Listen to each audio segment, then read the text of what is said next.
Thanksgiving from the life of John Serafino Iacono. And it's with humility and generous pride that I represent the magic community enrolled with the Society of American Magicians, the International Brotherhood of Magicians, and all of his friends. Especially the magic community, which we all know John was a major friend of.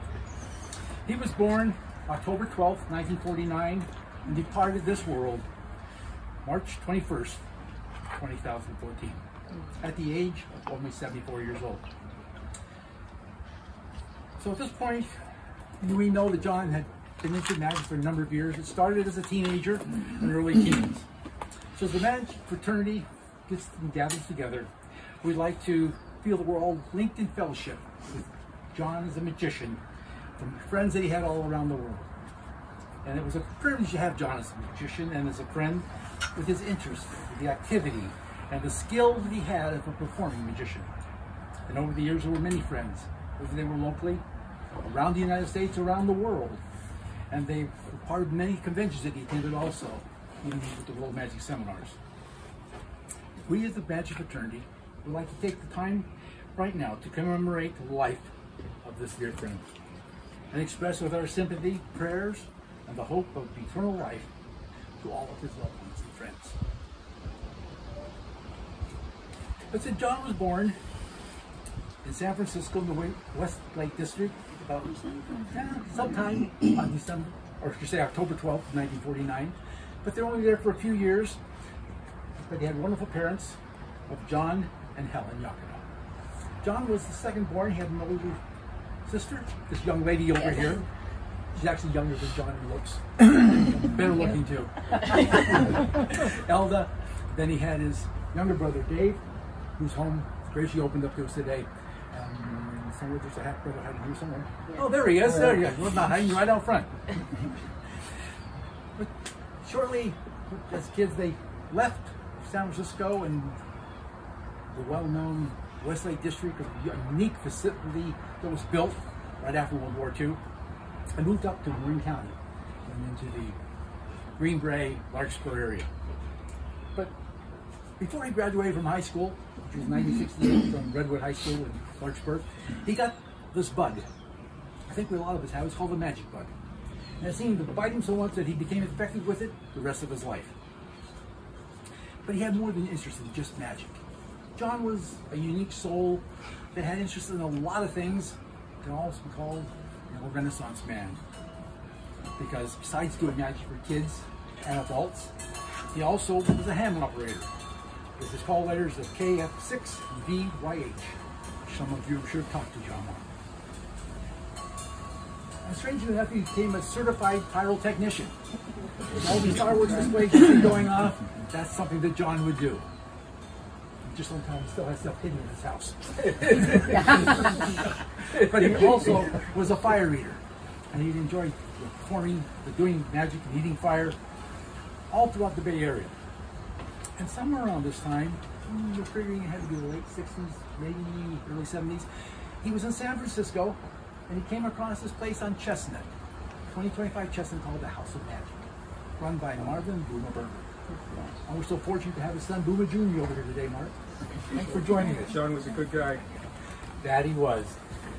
But we're never quite sure whether John found the House of Magic when he was visiting his grandmother, who had recently moved in the area, or if John was visiting his grandmother and used the House of Magic to see her. But either way, he was a frequent visitor to the House of Magic, and it was always on Saturdays. Started off as a young kid, and as long as he lived in the Bay Area, that's where he was. Because all the greats of magic, now we think they're greats. A lot of you are going to know the names. Some of them you won't, but others will know because there were people there that, like Paul Tilden, who had sterling magic, One of the others was this young fellow named Harry Anderson. Yeah. You may remember him from Night Court. Night Court, There was Jeff Busby, Matt Corrin, who were great creative in magic. Pete Byro, who also was a photographer and did world travels, just photography auto races. There was Emil Clifton, who was one of the Tuskegee Airmen that would come in and did magic. There was a variety of folks that attended it. Names like Norman Nissen, Jack McMillan, Gene Matsumura, Vic Kirk, and this other unknown comic by the name of Rich Mulata. A lot of people came through that. It was just a wonderful place to be, and they would share, they would learn, and John was a sponge. He'd come in and listen and absorb all of this that they would give him and listen. And when he was younger, they would, he'd figure, if you say Saturdays, then most of the afternoon, when the shop closed, if you'd like it, they'd go down the corner, maybe up to Herbert Sherbert, I think was on Lombard, or down the corner. And then right there on the other end of the street, we had Hunt's Donuts. And then after you got a little older, there was this little, not very well-known place called Original Joe's. It was right around the corner. We had a chance to go with the big boys now and then, when after he turned 21, and have a highball with you. And this was part of his education. He was there all the time with these folks, and it lasted him a lifetime. But John would also enjoy this. And then this young man over here, his father opened a place on Pier 39, which was called the Palace of Magic. And this was, a tourist trap that wasn't as good as the House of Magic, but they, kind of worked together. John was demonstrating, Mark was demonstrating, but they were really good at it because the place made money. But when the lease came up, we didn't want them at that location. They ended up moving them down the pier, and that's happened several times. You only open, what, 12, 15 years at several locations because the crowds would follow them. They wanted to go see the magic shop. They had these great people, great interests that would do it all. One thing John couldn't get over with, though, is besides Marvin Berger being the owner, he also had partners. Partners like Dr. Robert Albo, who's a great magic enthusiast. There was also Mark Randy, another enthusiast from magic vinegar. Then there was this unknown comic artist by the name of Charles Schultz. This was part of the, and John would go to dinner with him, and he was wondering, how can I be going to dinner with all these famous people? It just, hard to comprehend, but that was what magic brought to his life. I think Mark was the one that told me that probably the best quote to describe John was, he's a skilled entertainer who learned the skills needed to make money. And pretty well described John. For a while he worked, had a paintball shop in Nevada, and then he also worked at Marin Outdoors, it's a sporting goods store. And we're not sure whether it was John's personality, but he didn't go by John Iacono then. He went by Johnny Vegas. So maybe he was just so enthusiastic to people that fit him. This is Johnny Vegas, our salesman over here. He then left the Bay Area, came to Sacramento, was working for Hopeland's Sporting Goods, and did a variety of things. Regardless where John was, he was in the magic community. IBM Ring 38 in San Francisco. Sacramento had IBM Ring 192. And there was also Society of American Magicians, Assembly 72, and John was at all these events. We see photos of a lot of the performers at these mentioned places or on their websites or on their newsletters. Very few of John. John was the official, unofficial photographer. And it was hard for him to take his own pictures. So if someone took a picture of him, this is a change. I don't get to see myself very often performing. But John performed just little places. He would close up well. He could stand up at the kid shows. But if there was a contest, John always found something to put on. Maybe it was mentalism. Maybe it was a children's routine. It was something that he was having fun with and he shared with everybody. But besides just doing people, he also liked to walk the American River and take pictures of the scenes, the old buildings, and just put it all together. He had a phenomenal eye as a photographer. Many of our show pictures that we have that we appreciate were what John took of us. It's just that he shared that and did a great job. He tried to paint, he didn't want much for it, but it's just, he was a giving person that gave more than he received. He also liked cars. He knew John, he always had to have a nice car, as long as he could keep it running. Or if it didn't total. kind of keeping it running. Yes. It had to be blue. He liked to drive. He liked blue, but he wasn't necessarily a good driver. Maybe he couldn't see where he was going and what he was driving. That had something to do with Playing with a ham radio. He couldn't see what buttons to push either. Huh? That's actually true. I was with him a couple times where it was. Yeah.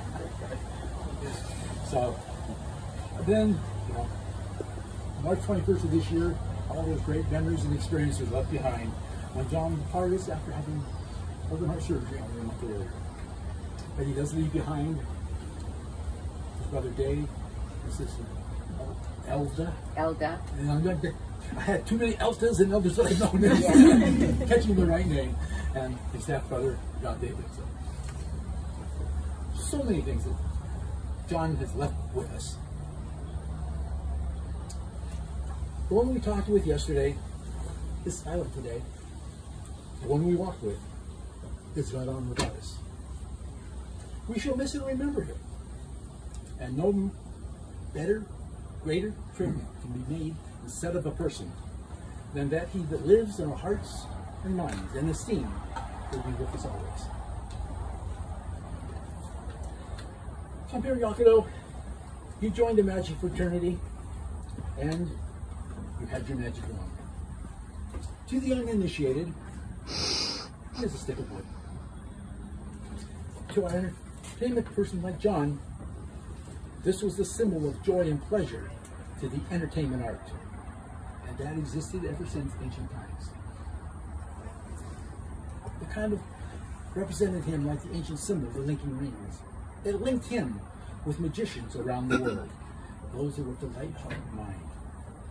Didn't matter where it was, but he was able to use his secrets of magic and his skills of performing and exemplify entertainment for all of us who knew.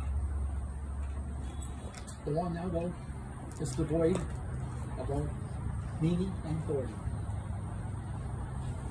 Without John to wield it, it is useless. The magic infused in it, the performing art, is now broken. It's useless without John to wield it. So its magic, along with John, is now joined in the magic of the eternal. His magic on earth is over. The magic and mystery of another realm awaits him, where pain and suffering are no more. Fellow compeers, may this broken wand serve as a symbol and submission that someday our wand will too be broken. And this supreme magic, of whom all secrets are known, both life and death, will have a yield of us. So into the serenity of love, we commit the eternal keeping of our brother, Iacono. We members of the Magic Fraternity extend to his family and friends our sympathy, fellowship, and thanksgiving for John. It's now my privilege to offer up a prayer for the repose of his soul. Let us pray.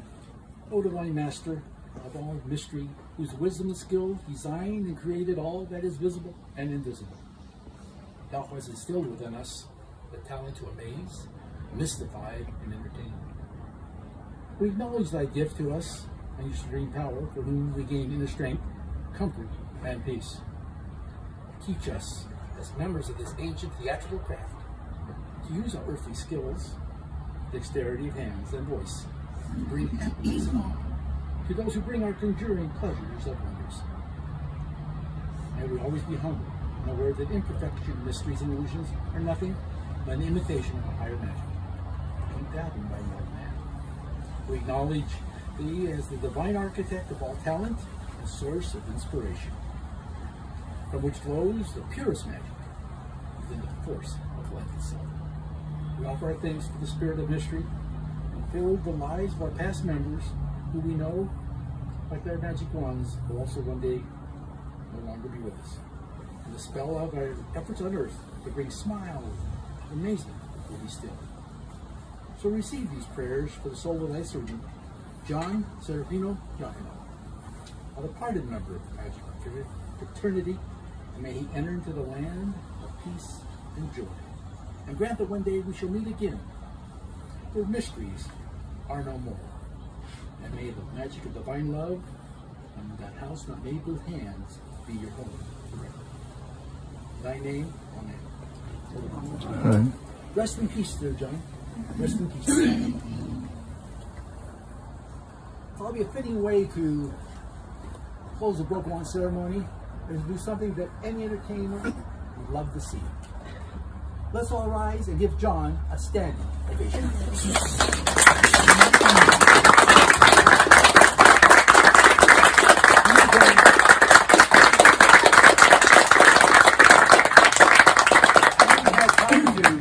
Share some stories, tell your stories about John. Please keep it up. I mean, we could be here probably all morning. John had many interesting experiences that went on, and you really want to know more. Mark's got a lot of them too. Yeah, well, it's a mixed audience, so I'll be careful. But one that kind of crosses both worlds is John and I must have been 18. And there was a PCAM convention in Hawaii.